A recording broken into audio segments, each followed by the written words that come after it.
Mezco 112 Collective Aquaman is in the DorkLair. Welcome to another DorkLair action figure review. If you enjoy this video, please leave a comment and don't forget to hit that subscribe button down there in the corner. Now let's take a look at the King of the Seas. So I picked this one up for $55 from a private seller, and I'm very happy with that price. The retail price is $80, and the figure can basically be found for like, I think between 60 and 70 on Amazon. I just checked and it's going for 66, so you don't have to pay 80 for this figure, at least not at the moment. You could probably even get it less if you check some of the Facebook groups and stuff. Let's take a quick look at the packaging here. So this is your typical movie Mezco box. So it's got Justice League on the front. You'll notice that there's a little bit of shininess to the lettering on there, which gives it a really nice quality feel to it. You've got the symbol on the side, on the back, detailed images. You have Aquaman himself, all his accessories, and then some glam shots in different poses.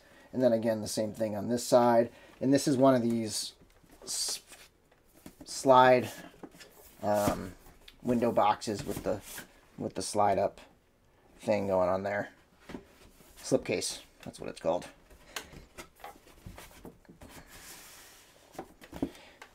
And let's get him back over here and do a little size comparison here.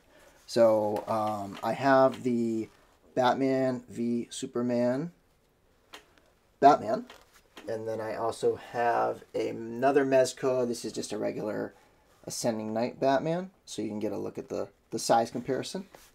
Fits in pretty well. And just for the sake of cross-line comparisons, here he is next to an orc from the Mythic Legions, and next to an elf from the Mythic Legions. And the orc's fairly large. You can see it's in a wider stance. Mezcos are decent size too, so not too crazy out of scale with these Mythic Legions figures. Overall impressions of this figure, I think it's a very beautiful figure. I think the details are amazing. However, it's lacking in accessories and it's lacking in articulation, quite frankly. But let's take a quick look at some of those details that I find so impressive. So So if you take a look at this figure, first of all, let's take a look at the head sculpt. I think it looks pretty good. I think it looks like Jason Momoa. It might not be perfect, and it might have a little bit of a shine to it, but it's one of the better likenesses. I think it looks pretty much like him. There's nice detailed paint to give the hair a little differentiation. And then the body is basically two kinds of things going on. It's a fabric suit. So if you look down here, you'll see this fabric under here.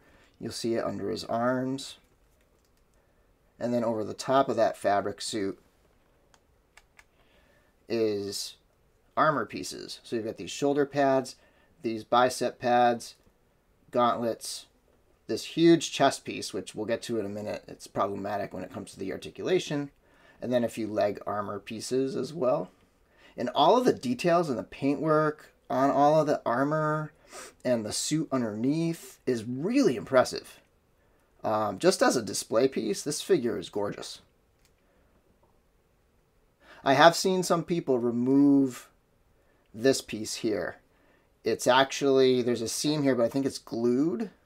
If you look up top, I think you can see, I don't think the lighting is going to work out here, but you can kind of see that there is a seam along this edge here where I think some people have heated it up and unglued it is what they've been doing.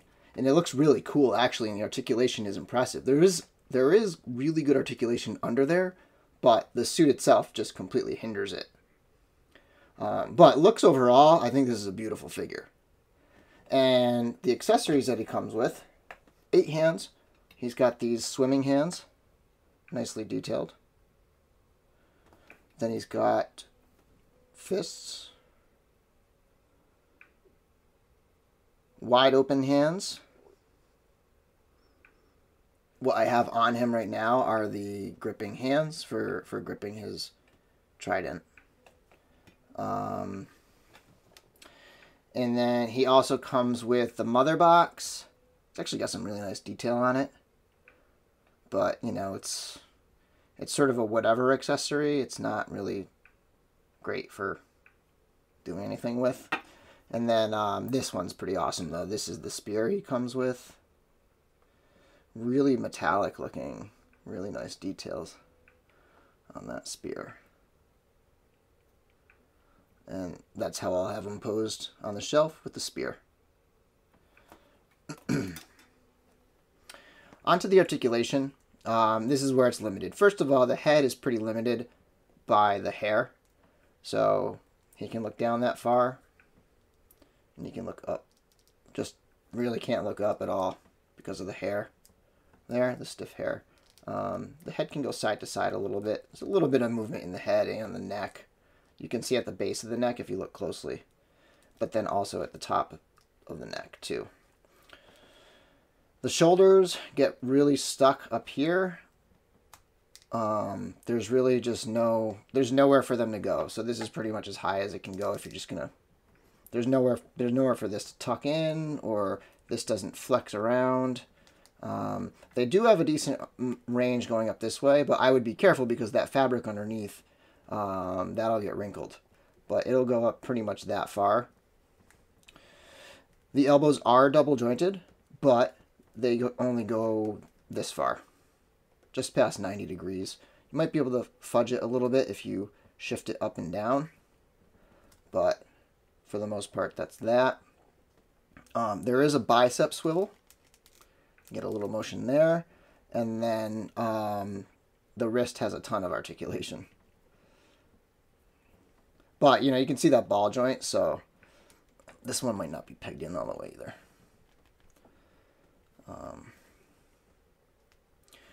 And then, again, there is a crunch, but it's useless because of the armor. There's no way to crunch him forward and back, but I can feel it under there as I shift him back and forth. There's some movement there. It's just useless because of the armor.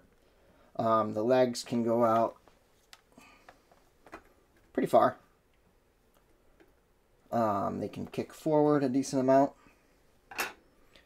There's a swivel at the top. Thigh. Double jointed knees. Decent amount of articulation there. And then at the ankles, they rock in this far, out that far, and they hinge back and forth that much.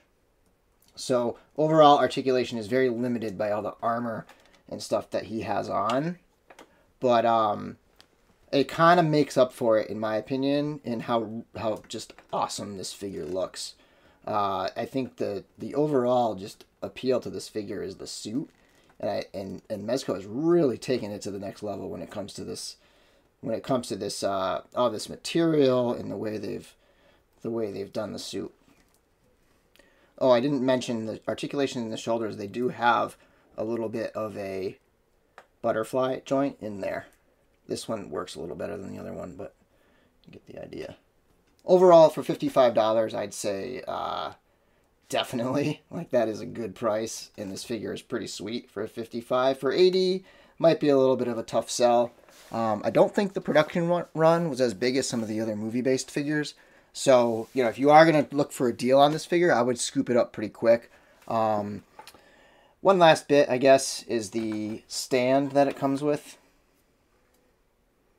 Typical 5-inch round stand, and it has a flight arm to go with it. So, that's pretty much it for my review. I like this figure. I'm glad I have it. I think that with some modification, the articulation would be excellent. There's a ton of articulation under there. It's just not totally useful. Pretty good figure overall. Thanks for watching the review. All right, question of the day. For those of you who saw Aquaman, Should I go out and see it, or should I wait till Blu-ray? Let me know in the comments below. Thanks for watching. Make sure you check out our other videos like our review of the Mezco Batman Beyond. Find links to the DorkLair Collecting Podcast and our Facebook, Twitter, and Instagram pages in the description below. And may the Force be with you. DorkLair!